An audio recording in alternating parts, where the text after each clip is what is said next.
My channel. Those who are new, welcome. Those who have been on my channel, welcome back. Today I'm talking about how to write a book. Mainly how to write a dark book, dark fiction, dark fantasy. I'm Anushka. I write dark fantasy, I read dark fiction, any book that has got darkness in it, I love to read, regardless of the genre. And I have learned a little about darkness while reading so many dark fictions, dark thrillers, dark psychological thrillers, grim dark fantasy, dark fantasy. So let's get into it. If you want to write a book with darkness, the dark fiction, if you really want to call your book dark fantasy or dark psychological thriller or dark thriller, start, in my opinion, this is my opinion, start with the atmosphere. The atmosphere needs to be heavy. Practically, most of the dark fictions are set in either winter or heavy monsoon. I don't know how many of you have read the Cemetery of the Forgotten Books. Zafon has created a Barcelona, even in the first book of the Cemetery of the Forgotten Books, The Shadow of the Winds. It is set in summer, yet there are heavy rain, storms. So there are moments of very dark times. The book is very dark, I'm telling you.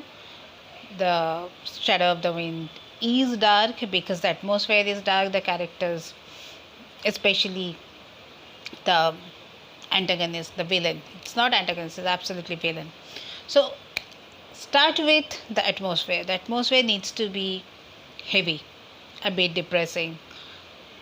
Those atmosphere where you sit and feel like not doing anything, a little melancholy, the atmosphere, the times that make you want to just relieve the wounds that you have received, those are the settings for best settings for dark fiction.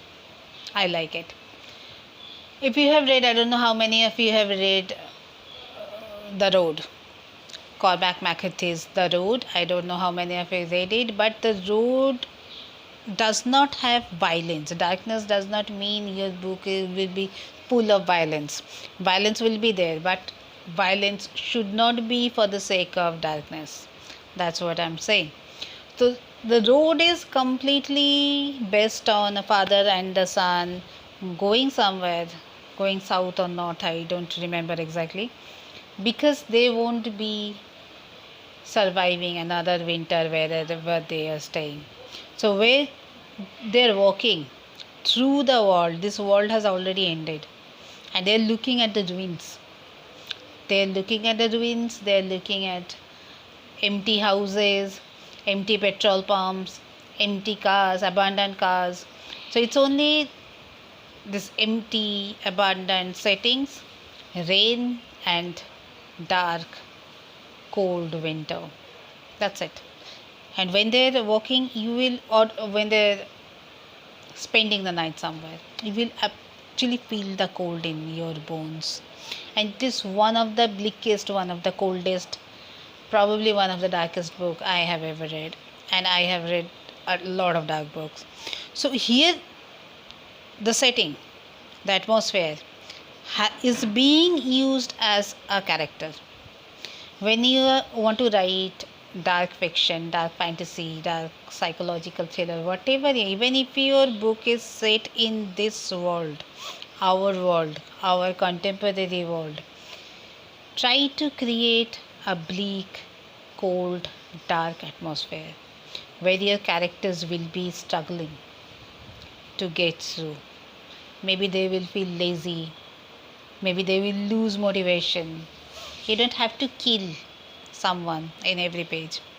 You won't have to torture someone in every page just to call your book dark. Like this book, The Girl with the Dragon Tattoo. I'm currently reading The Girl with the Dragon Tattoo. And The Girl with the Dragon Tattoo is dark because it is dealing with violence. But what actually made me fall in love with this book is violence is not in every page. Violence is not in every page. There are very few violent scenes. But the violence is very slow. You can do that. Slow down the violent scenes. Make your reader stay in the violent scenes. Make them feel the trauma of the character. It is, in my opinion, 5 pages of slow violent scene. One scene is much better than 10-20 violence sprint of violent scenes. So if I compare The Girl with the Dragon Tattoo with Sidney Sheldon's book, some of the books have got darkness, violence in them. Like, I still remember reading Tell Me Your Dreams by Sidney Sheldon. The book is set in a very dark atmosphere. The foundation is dark.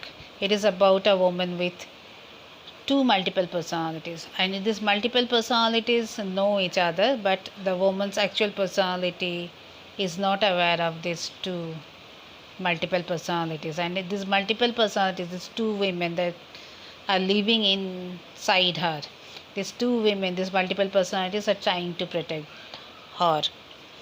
So this is very violent. It opens with violence, it continues with violence, and ends with violence. But even when you read Tell Me Your Dreams and then you read The Girl with the Dragon Tattoo, you will see that Girl with the Dragon Tattoo does not open with violence. It opens with something else. An 80-year-old man feeling very sad because he is receiving a gift for the last 30 years from an unknown sender who is sending it. And this thing has started 30 years ago, and 35 or 36 years before ago, this man's, I don't know, I don't remember exactly whether it is niece or granddaughter, Harriet, has gone missing. And this man is absolutely sure that Harriet has been killed, and someone is trying to torture him by sending him these gifts on his birthday. And these were Harriet's favorite. Harriet used to make these kinds of gifts.